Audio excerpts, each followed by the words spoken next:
चौथा कर्म हो जाता है गुरुवार का व्रत। जिस तरह से इस भूतल पर 33 करोड़ देवी देवता होते हैं और 33 देवी देवताओं का आशीर्वाद प्राप्त करने के लिए, कृपा पाने के लिए, आशीर्वाद प्राप्त करने के लिए सिर्फ हमें गुरुवार का व्रत रहना होगा। जिस तरह से सभी नदियों में सर्वश्रेष्ठ गंगा नदी को माना गया है, तो इसी प्रकार 33 करोड़ देवी देवताओं में से सिर्फ गुरुवार का व्रत रहने की आवश्यकता है आपको।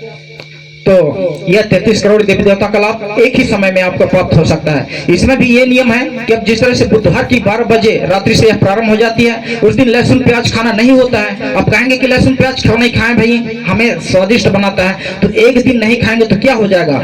और लहसुन प्याज खाने से ये हो जाता है कि आपका तामसी भोजन कहलाता है। तामसी अर्थात चर्बी। और हम व्रत रहते हैं तो हमें शांति का वास चाहिए, शांति का वास मतलब एकांत। इसलिए उस दिन लहसुन प्याज मत खाइएगा। बुधवार की 12 बजे रात्रि से यह प्रारंभ हो जाती है। फिर आप सुबह होते पूजा पाठ कीजिए, फिर शाम होते हुए उस दिन भी ऐसे शुद्ध सात्विक भोजन करना होगा। तो इस तरह से यह गुरुवार का व्रत पूर्ण हो जाता है। और 5वां कर्म आता है शक्ति जल। तो शक्ति जल भी हमारे लिए अति महत्वपूर्ण है। मैं खुदे मतलब जितना से जितना बड़े आपके पास बीमारी हो, चाहे कोई भी मतलब असाध्य से असाध्य बीमारी क्यों ना हो, यदि आप शक्ति जल को ग्रहण करते चले तो वह बड़ा से बड़ा बीमारी धराशायी हो जाता है। मैं प्रमाण के लिए मैं स्वयं एक कैंसर का बीमारी हो गया था, लेकिन परम सद्गुरुदेव भगवान के निर्देशानुसार यही शक्ति जल को ग्रहण करता गया।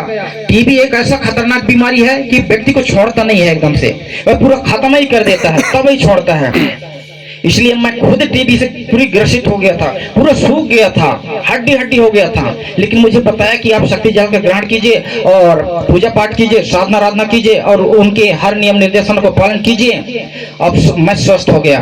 तो इस तरह से अभी आपके सामने मौजूद हूँ। मैं स्वयं प्रमाणित हूँ कि कैंसर मतलब टीबी से ग्रसित हो गया था, लेकिन परम पूज्य सद्गुरुदेव भगवान के हर नियम निर्देशों को पालन करते हुए, शक्ति जल ग्रहण करते हुए मैंने अपने आप को सुरक्षित पाया। इसलिए आप भी यही करने का प्रयास करें। हमें आप लोगों को निराश होने की कोई जरूरत नहीं है। यदि थोड़ा सा निराश लगे तो परम पूज्य सद्गुरुदेव भगवान का ध्यान करने का प्रयास करें। जहां भी रहें, जैसे भी रहें, यदि आप 5 क्रम को सत अपनाने का प्रयास करते हैं तो आपको ऑटोमेटिक सुख शांति में परिवर्तन होगा। और जिस तरह से यदि सुख शांति में परिवर्तन करना है और पूर्ण रूपेण से लाभ प्राप्त करना है, तो उससे पहले आपको ध्यान रखना होगा, नशा मुक्त रहना होगा, मांसाहार मुक्त रहना होगा, चरित्रवान जीवन यापन करना होगा, तब कहीं लाभ प्राप्त होगा। अब आप स्कूल में तो गए हैं, नाम लिख गया है, अभी उनका होमवर्क ही करेंगे नहीं तो फिर कैसे आपको और बढ़ेगा, ज्ञान प्राप्त होगा। इसी तरह से आपको जोड़ना होगा, इससे गुरुजी से नाता जोड़ना होगा और इसके पश्चात उनके हर नियम निर्देशन, हर कर्मों को अपनाना होगा, तब कहीं आपको सुख शांति में परिवर्तन करना होगा। अभी वर्तमान में ये क्या कहते हैं, डिंडौरी जिला में अभी 8-9 फरवरी को बड़ा से बड़ा 2 दिवसीय शक्ति चेतना जन जागरण शिविर लगेगा और परम पूज्य सद्गुरुदेव भगवान की भी आगमन होगा। तो वहां मेरा आप सभी से निवेदन है कि मतलब सारा काम काज को छोड़ते हुए आप जाने का प्रयास करें। आप सभी का लालसा यही रहता है कि हम जितना से जितना धन दौलत इकट्ठा कर लें ताकि हम सुख शांति में यापन करें। तो मतलब आपको ये भी अवगत है कि हमारे सत्कर्म किया गया सत्कर्म भी हमारे मतलब ऊपर जाने का प्रयास करता है और जितना से जितना आप धन दौलत इकट्ठा करेंगे वह खाली यहीं के ही रह जाएगा। इसलिए आप लोगों को सत्कर्म करते हुए परम पूज्य सद्गुरुदेव भगवान के नियम निर्देशों को पालन करते हुए हमें आगे बढ़ने की जरूरत है। तो आप सभी से यही निवेदन है कि 8-9 फरवरी को जिला डिंडौरी में 2 दिवसीय शक्ति चेतना जन शिविर लगेगा।